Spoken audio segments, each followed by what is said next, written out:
Hello guys, आपका बहुत बहुत स्वागत है हमारी आज की वीडियो में। आज की वीडियो में हम लोग बात करने वाले हैं कि 2D एरे क्या होता है, 2D एरे का सिंटेक्स क्या होता है, इनिशियलाइजेशन किस तरह होता है, एग्जांपल्स देखेंगे हम लोग और ऑपरेशन देखेंगे कि 2D एरे में कौन कौन से ऑपरेशंस परफॉर्म किए जा सकते हैं। तो चलिए बिना टाइम वेस्ट करे स्टार्ट करते हैं हमारा पहला topic, what is 2D array. तो जैसा कि यहाँ पे लिखा हुआ है, also known as matrix is a collection of element of same data type in rows and columns.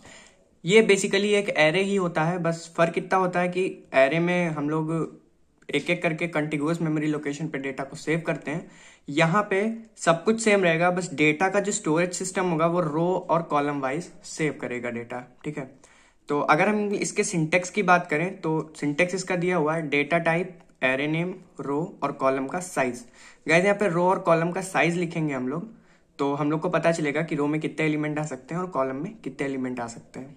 Alright, इसके बाद हम लोग एग्जाम्पल की बात करें तो बेसिकली यहाँ पे एग्जाम्पल दिया हुआ है int array 4 5। गाइज इसमें int जो है ये डेटा टाइप है, ARR जो है वो एरे नेम दिया हुआ है और 4 रो का साइज है और 5 कॉलम का साइज है। अगर हम लोग एक 2D एरे के टोटल एलिमेंट्स को काउंट करेंगे तो वो m क्रॉस n आता है, यानी कि number of rose into number of column. तो 4 m की वैल्यू 4 है, n की वैल्यू 5 है, तो इस एरे में टोटल एलिमेंट स्टोर हो सकते हैं 20 एलिमेंट्स। ओके, तो आगे हम लोग बात करेंगे इनिशियलाइजेशन किस तरीके से किया जाता है। ये रहा गाइस इनिशियलाइजेशन ऑफ एरे। जैसे कि हम लोग का एरे, हम उसी एग्जांपल को उठाते हैं int array 4 5। तो डेटा को स्टोर करने का एक इनिशियलाइजेशन का एक फॉर्मेट होता है और डेटा को प्रिंट करने का एक अलग फॉर्मेट होता है।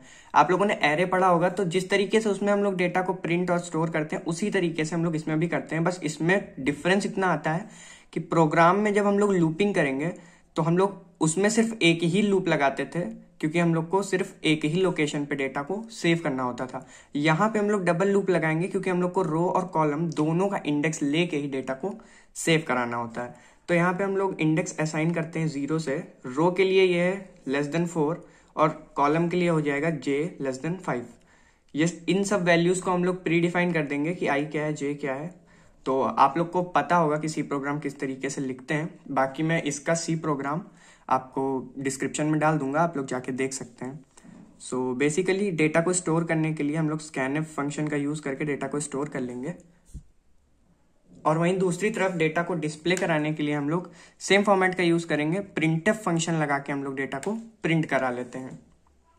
ये हो गई बात इनिशियलाइजेशन की। अब अगर हम लोग बात करें कि 2D एरे में कौन कौन से ऑपरेशंस होते हैं, तो गाइस 2D एरे में हम लोग के बेसिकली 3 ऑपरेशंस होते हैं। अगर आप लोगों ने मैट्रिसेस पढ़ा होगा तो उसमें आप लोगों ने देखा होगा मैट्रिसेस का एडिशन, सब्सट्रैक्शन और मल्टीप्लिकेशन ही परफॉर्म होता है।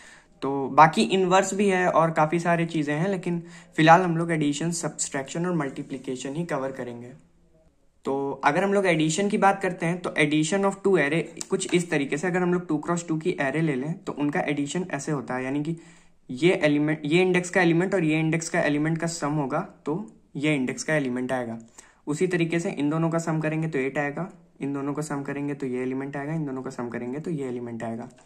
तो एडिशन किस तरीके से होता है, मल्टीप्लिकेशन किस तरीके से होता है, सब्सट्रैक्शन किस तरीके से होता है, ये आप लोग एक बार पढ़ लीजिएगा। इसमें मैं सिर्फ इतना ही बताऊंगा कि इसको लूपिंग के थ्रू प्रोग्रामिंग में किस तरीके से हम लोग इन्वॉल्व कर सकते हैं। अगर हम लोग इसमें एडिशन ऑफ 2 एरे में इनिशियलाइजेशन की बात करें तो हम लोग यहाँ पे 2 लूप लगाएंगे, एक रो के लिए, कॉलम के लिए। यहाँ पे गाइस एक हम लोग को एरे लेना होगा सम एरे में हम लोग स्टोर कराएंगे डेटा इन दोनों को ऐड करने के बाद, और एक हम लोग की ये एरे होगी और एक हम लोग की ये एरे होगी। इनको हम लोग को प्री डिफाइन करना पड़ेगा। किस तरीके से इसको डाटा स्टोर कराना है उसका फॉर्मेट मैं ऑलरेडी डिस्कस कर चुका हूँ। तो इसी तरीके से ये डेटा स्टोर कराने के बाद आप लोग को ये लूप लगाना है और सम में ये वाली एरे इस फॉर्मूले से आ जाएगी हमारी। उसके बाद हम लोग इसको सम वाली एरे को प्रिंट फंक्शन का यूज करके प्रिंट करा लेंगे।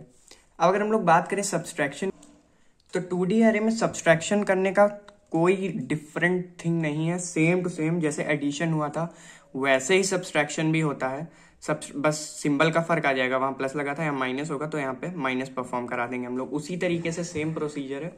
और रही बात इनिशियलाइजेशन की, तो गाइज आप लोग देख सकते हैं इनिशियलाइजेशन भी सेम ही है, सिर्फ चेंज कहाँ आया है, यहाँ पे प्लस से माइनस हो गया है। तो आई होप आपको एडिशन और सब्सट्रैक्शन तो क्लियर ही हो गया होगा। अब हम लोग बात करते हैं मल्टीप्लिकेशन इन 2D एरे की।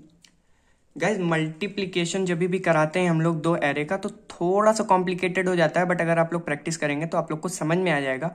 हालांकि हमें मल्टीप्लिकेशन इस तरीके से सॉल्व करने को एग्जाम में नहीं पूछेगा, तो आप लोग डायरेक्टली फॉर्मूला पूछ सकता है, जैसे कि इनिशियलाइजेशन पूछ सकता है, या फिर पूछ सकता है कि सी प्रोग्राम लिखिए, तो आप लोग को वो चीज़ समझ में आ जानी चाहिए कि किस तरीके से हम लोग प्रोग्राम बनाते हैं। मैं आपको बता देता हूँ यहाँ पे किस तरीके से फंक्शन होता है। तो 4 5 3 2 ये हमारी 2x2 की एक एरे है, और ये हमारी 2 6 -3 2x2 की एरे है। तो मल्टीप्लीकेशन में क्या होता है, एक एलिमेंट हम लोग का इस एरे का उठाएगा, दूसरा एलिमेंट इस एरे का उठाएगा, सेम पोजीशन का, दोनों को मल्टीप्लाई करेगा, उसके बाद प्लस का सिंबल लगेगा, और इस बार यहाँ का एलिमेंट उठाएगा और इस वाले एलिमेंट से, यानी कि इसमें अगर रो वाइज चलेगा तो इसमें कॉलम वाइज चलेगा।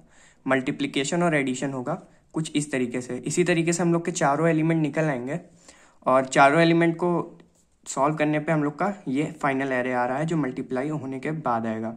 अब इसको किस तरीके से इनिशियलाइज करेंगे, यानी कि सी प्रोग्राम में इसको किस तरीके से एम्बेड करेंगे हम लोग।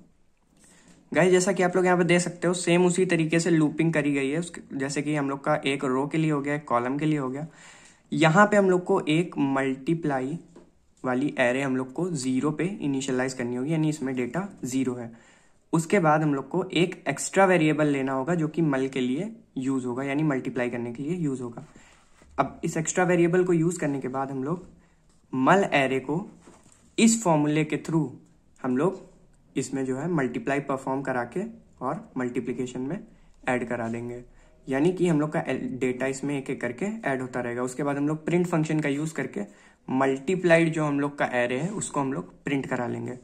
सो आज की वीडियो में इतना ही। आई होप आपको चीज़ें क्लियर हुई होंगी। अगर चीज़ें क्लियर हुई हो तो लाइक करें, शेयर करें, दोस्तों को अपने इन्फॉर्म करें, क्योंकि उन्हें भी पढ़ना होगा।